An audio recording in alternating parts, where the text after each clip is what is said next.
Now, let's be honest. No one wants to really do hard things. I know I want to go hang out with my friends and kind of leave my responsibilities, but that leads me to procrastinate and not get my stuff done. I know I wish I had a magical fairy to do all my stuff for me, but that just isn't a thing.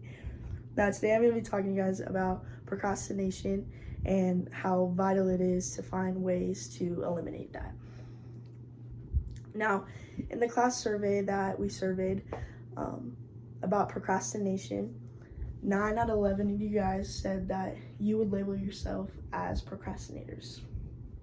Now, in that same survey, I asked you guys how it feels, how you feel when you don't get your stuff done and you don't complete the things that you needed to complete that day. And a lot of you said that you were really frustrated and you didn't like that feeling that it gave you. Now, in that same survey, I asked you guys how it feels when you do get your stuff done and you do feel satisfied. Now, all of you said that it makes you feel good and you feel successful. Now, I know that I struggle with procrastination like every day. It is really hard for me. I have severe ADHD and it really takes a burden on me like 24/7. Now today I'll be talking to you about one way to limit procrastination. First, I will talk to you about procrastination and kind of what it is and how stressed we can get with procrastination. Second, I will give you an easy solution to this. And third, I will talk to you about the positives of the solution. Now, students struggle with procrastination all the time. Now, this is like a huge struggle for people.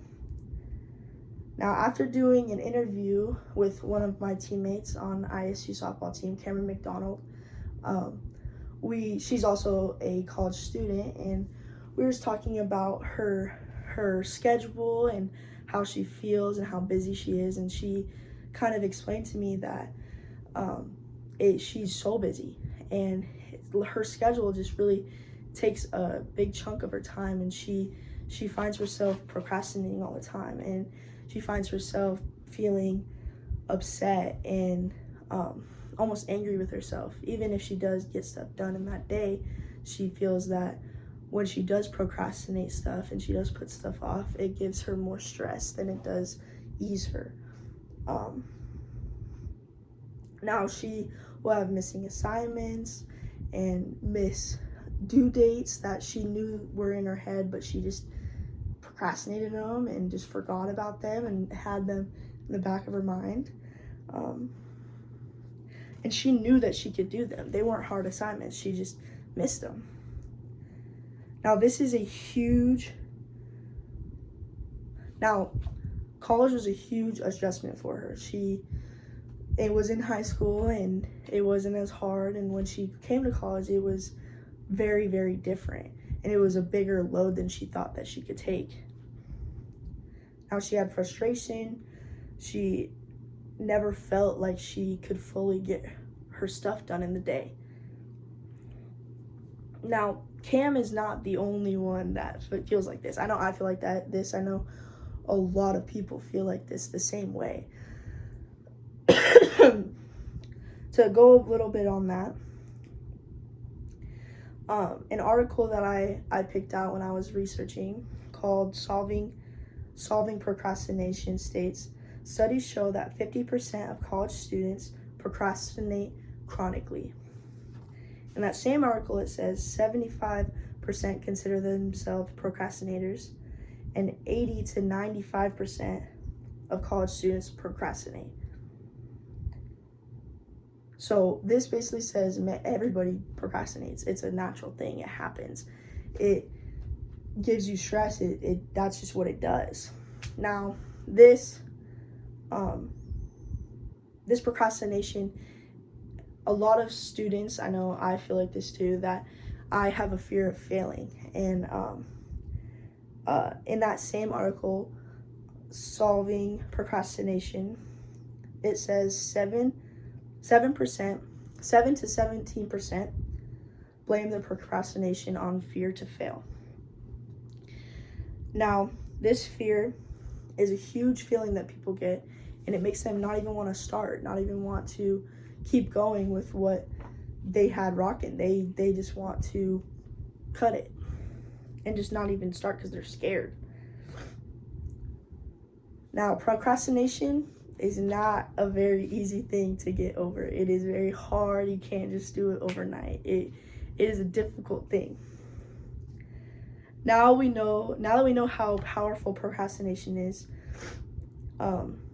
and how it affects our success, let's see how to solve this and what we can do to solve this. Now, when I was younger, my dad had my family read a book called Eat That Frog. It's by Brian Tracy. And Brian Tracy basically says in it that every day you wake up with a task that you have to do. Now, this could be anything. You have to do any type of task. But eating that frog, the frog is your hardest thing you have to do that day. So mine today was taking my test. It was the hardest thing I had to do today, but I got it done as soon as I woke up.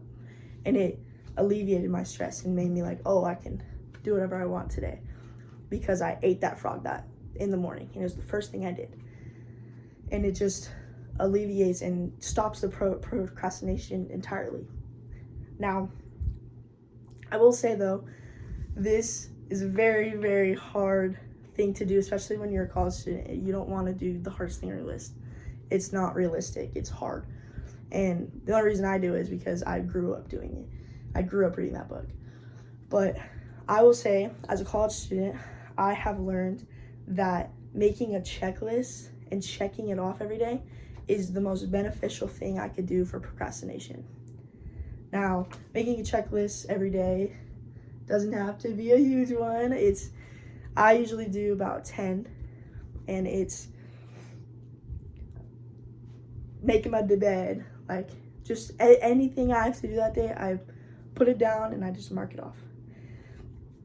And the stress and anxiety and procrastination that I feel relieved off of me when I make this list, it's just like a good visualization of what I have to do that day. It's a good reliever when I do check it off, like, oh yes, it's done, like let's go, I don't have to worry about it anymore.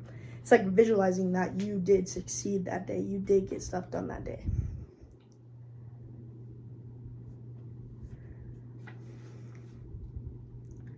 Now, I will say that a lot of people will say, oh my gosh, Skylar, I don't have time. I don't have time in my day to do anything. I don't want to make a checklist. Like, I don't feel like it will help me. Well, checklists take like 5 minutes. You don't have to make a 20-minute one. Well, I mean, you can. Also very successful. But it doesn't have to be a huge one. It could be 2 minutes. It could be the time that you put your coffee in to make. It could be anything. It doesn't take a long time, and all you need is a pen and paper. Now, after talking about the solution that we have, I just want you guys to imagine your life as it is now, and as the survey says that it is now, that you guys feel stressed and anxious and you feel like you are procrastinators. Now, feel that. Take that in. Now, think about your life with a checklist and with a new feeling that you have. And just imagine you getting your stuff done and seeing it in front of you and seeing all the things that you need to do that day and checking it off and getting it done. Now, imagine that difference that you will have. It's life-changing. Now that we've looked at the impact of the solution and all of the pros that come with the solution, let's just talk about all the things that we went over today. Now, first we went over procrastination and the fear that goes along with that. Second, we talked about the checklist and the solution. And last, we talked about how that actually is a positive. Now, although people out there believe that they could just remember things in their head and they don't need a checklist, I just want to really encourage you to get out there and get one, and all you need is a pen and paper. Like, it doesn't take a lot. I just really encourage you guys to get out there and do that and really change your life and for the better. But yeah, let's get out there and use our new secret weapon.